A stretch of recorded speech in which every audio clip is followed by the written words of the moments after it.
What's up, YouTube? It's your man Kev Mac, and I'm back with another episode of KM Videos, True Stories. Go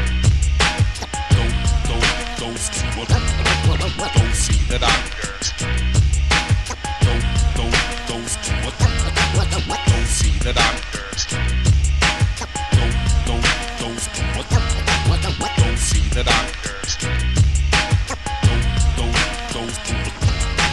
Go see the doctor. That was it. I never stopped banging. I started banging hard, then I got so hard till it was a shame. Welcome to another episode of KM Videos, True Stories. Before I get off into today's story, I want to say I haven't given y'all a story in December, and I lost my voice, and my voice is pretty much back to normal, almost. And so it's the end of the month. Y'all know what that means. It means it's time for me to pump out a couple of stories, right? So today's story, I'm going to go back to 1995. Let me see. Yeah, 1995. Another gang module story. I'm in the gang module. We upstairs on Denver Row. And I had already been locked up probably. I might have been locked up 4 months, 5 months, something like that, right? And we got a lot of immature Crips. We got some young Crips. And we got some horny Crips up in there, right? So we had this nurse that comes by. She gives you guys your meds or whatever, make sure everybody's all right. Or have any, if you want to see a doctor or anything. And this woman, she was like she was pale, like a pale Mexican chick. I don't really know if she was Mexican or white, in between, maybe mixed. She had this long, beautiful blonde hair, and she used to bathe in perfume. So you could smell her before she hits the module. Before she hits the tier, you could smell her before that door opens. When the door opens, a big gust a wind comes through the door, so her perfume just hits the whole tier real quick. So she walks down the tier from the back end of the module, and she checks on everybody. And people be, dudes be up in there whacking off. Dudes be up in there horny as hell, sex playing. And so when this beautiful white Spaniard mix, whatever she is, comes down the tier, dudes be jacking off, dudes be hitting to her, the dudes be flashing her. And I remember a couple of the deputies had warned us not to be flashing the nurse, so you go to the hole, that ain't cool, it's disrespectful, blah, blah. Nobody care about disrespect. That's what we do all day, every day up in here, is disrespect somebody. Somebody's hood, an officer, a homeboy in your cell, or a homeboy in another tier. That's just normal behavior. Nobody cares about disrespecting that woman. But some of us, we have some respect for ladies, for women, because our sisters, aunties, cousins, mothers, grandmothers, and stuff like that. So some of us are raised to have a little bit of self-control when it comes to women. Me, I always kick back. I ain't looking at her. I ain't tripping off of her. I don't give a damn about that lady. And there's always a deputy that's right there with her to make sure she's safe. So with the warnings going on and everything, dudes keep being silly. Dudes keep jacking off and sex playing her and stuff like that. And deputies are getting hot. And now, I get up early one morning, I get up to go piss. Went to the bathroom and said, Mamma Mia. Kill that girl next time I see ya. I got some white stuff in my thing. I'm like, what the hell is this? Like, nigga, is this some delayed gonorrhea or some shit? Like, what, nigga? Like, what's going on? Like, it don't look like no regular orgasm or sperm or nothing like that, right? It's it's like, it's really solid, and it's really white. So I'm scared. I'm like, damn, what's going on and shit? I'm thinking about the streets and shit, baby mama, like what's going on? But, I was very sexually active on the street, so now I'm up in here and I ain't getting none. Scared as hell though. So Roscoe gets up and I tell Roscoe, cuz, I'm whispering to Roscoe, cuz, I got some shit coming out my thing. He like, nigga, what? He like, nigga, you better go to the doctor. So I'm like, fuck. Like I was expecting something more positive. He like, nigga, what, you got the drips? Man, I don't know what I got. Roscoe always clowning and having fun, he joked. He said, nigga, it's probably a bladder infection from all them Rice Krispie balls you used to eat. I didn't think that shit was funny. So when the nurse comes, I don't want to be loud so the deputy hear me, and I don't want the dudes on the road to hear what I got going on. So I get close to the bars and shit. I never got up on the bars with her. Now I'm like, hey, I need to see a doctor. And she says, what's wrong? Shh, why are you so loud? I said, what's wrong? And she backs away like she's getting irritated. I'm like, I got something coming out my thing. And she goes on. So I'm like, damn, like, nigga, how I'm supposed to see a nurse or doctor around this joint?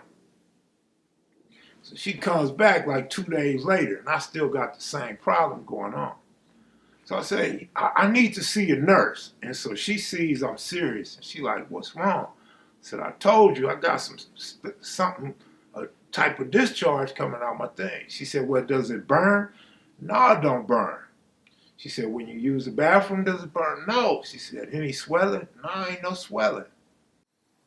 As a man, especially when you're incarcerated, as long as a woman got that nurse's uniform on, she got that cool, clean, white nurse's outfit with the nice fragrance, hair done, she could look like Whoopi Goldberg. A nigga in jail gonna think she fine as hell. So I'm a little bit intimidated by this lady. She got the little pink makeup on her cheeks and shit, the red makeup on her cheeks, and long, beautiful hair that's done like she's getting dressed up. She's getting fine to go to a man's jail. Like, that should be outrageous. That should be against the law. And then you get mad when some of these young kids jack off when they see you. So she asked me to show her. Man, my shit's so shriveled up, man, I don't want to show her Nathan. And she's like rushing me, like, show me. So boom, I pull it out. She said, open it up. I open it, and there's nothing there. Ain't nothing there. There's nothing there. She said, okay, what's your name? She writes down my name. What's your booking number? She writes down my booking number. So I'm waiting to go see a doctor. Boom. I go on about my business, regular program, you know what I mean? Go to sleep, waiting for a doctor to come get me or call me or whatever. And 2 days later, they call me out of my cell, boom, handcuff me, and take me to the hole. That ain't right. And they picked me of all people. They picked me of all people. Nigga, all you had to do was look at my penis and tell, nigga, I wasn't sex playing her. You could tell I wasn't trying to show her nothing or flash her, nigga. Nigga, I'd be too embarrassed to show her what I was working with when my shit shriveled up, nigga. Come on now.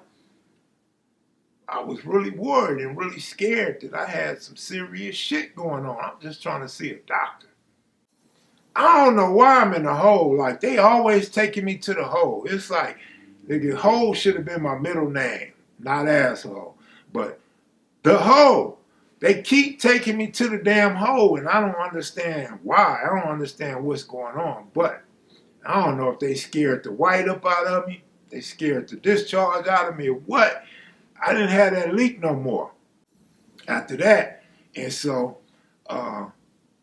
it took me forever. It took me to go to prison to realize why I went to the hole, because they never told me why, but I had to go to prison, and I have another discharge, the same type of discharge, and I'm like, wow. So, I told Moms that came to visit me, I said, Moms, I think I got AIDS or something. She looked real disappointed. I'm like, nah, for real, Mom, like I got some things going on I ain't never seen before.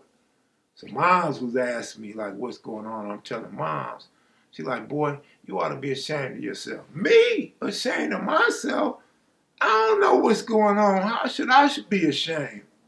I'm just ashamed that other niggas on the road gonna think I got the drips or something. But so when I get to prison, they take your blood and all that old stuff, and they asked me, did I want to take a AIDS test? So I'm like, hell yeah, I want to take an AIDS test.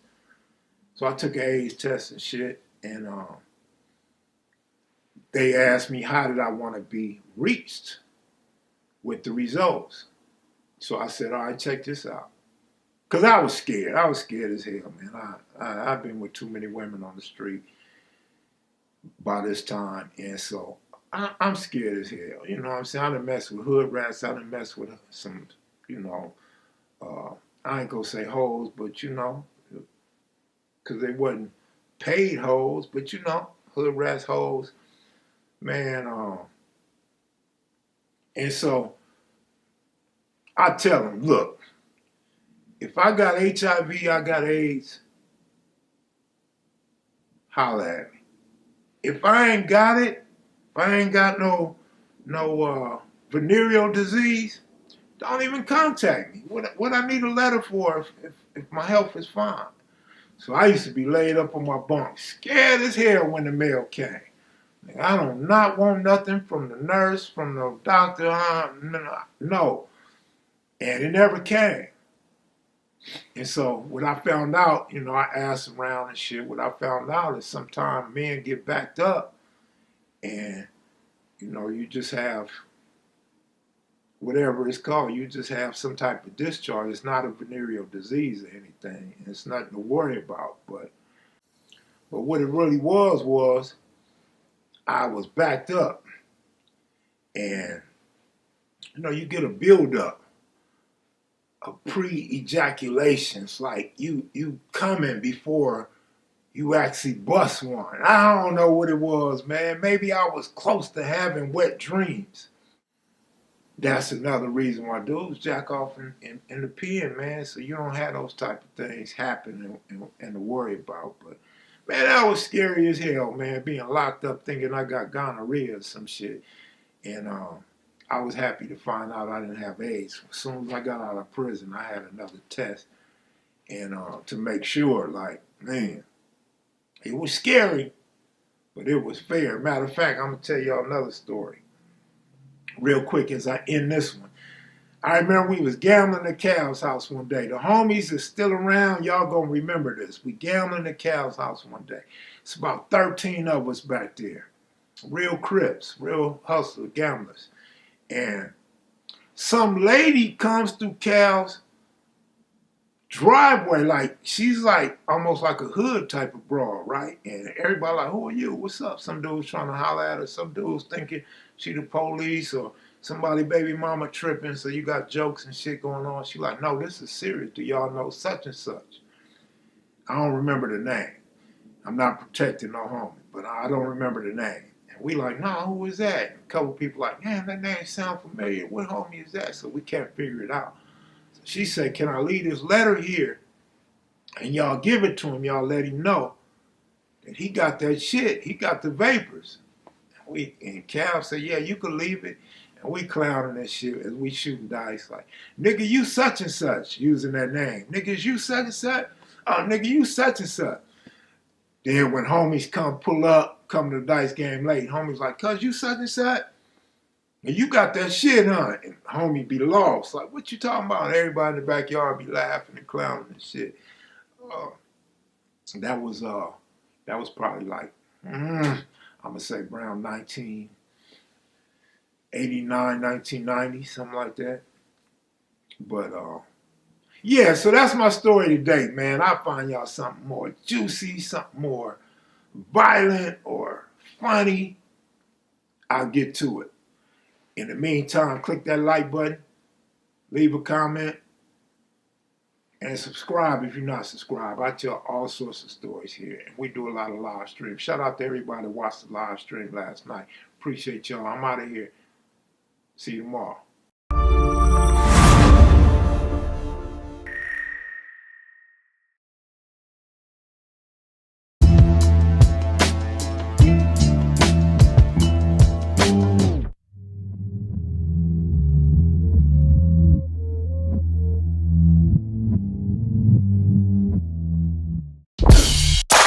This is Los Angeles.